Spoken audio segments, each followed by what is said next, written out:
Assalomu alaykum hurmatli podpischilar, hurmatli obunachilarimiz. Bugun mana Malibu 1 ni tinig'idan kelib qoldi. Aka-ukalar ko'rishingiz mumkin.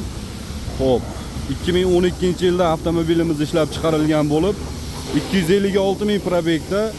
Xo'p, kraskalari aka-ukalar 25-30% ga bemalol tinchtirib olishingiz mumkin. 2012-yil. Propanlari bor, 4 ta yumshoq balonlari bor, 4 ta yumshoq balon. Mers xadavoylar qilingan aka-ukalar. Xo'p, motor, korobka, xadavoy umuman ishi yo'q. Bemalol kelasizlar, ko'rasizlar, ma'qul kelsa barakasini qilasizlar.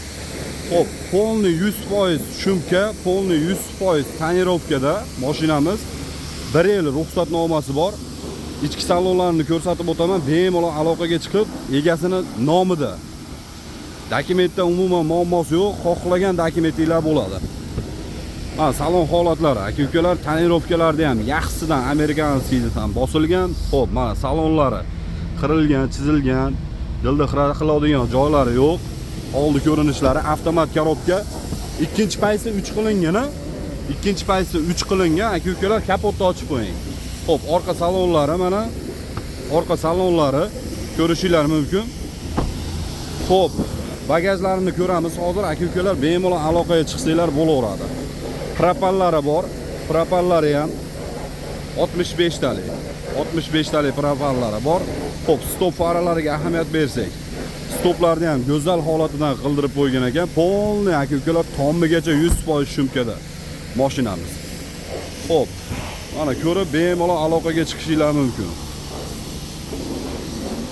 Hozir mana motorlarni ham ochib qo'ydi aka-ukalar, mana motorlari. Motorlarni ko'rib o'tsanglar, mana konditsionerlar ishlab turibdi, motorlari. Xo'p, mana podramnilari bemalol ko'rishingiz mumkin. Ulangan, kalta yegan mashina emas. Mashinamizning mashinasi, bemalol aloqaga chiqib, baraka qilsanglar bo'ladi. Uni narxiga keladigan bo'lsak, $8800 kami bor deyapti. Xo'p, o'tib beraman deyapti.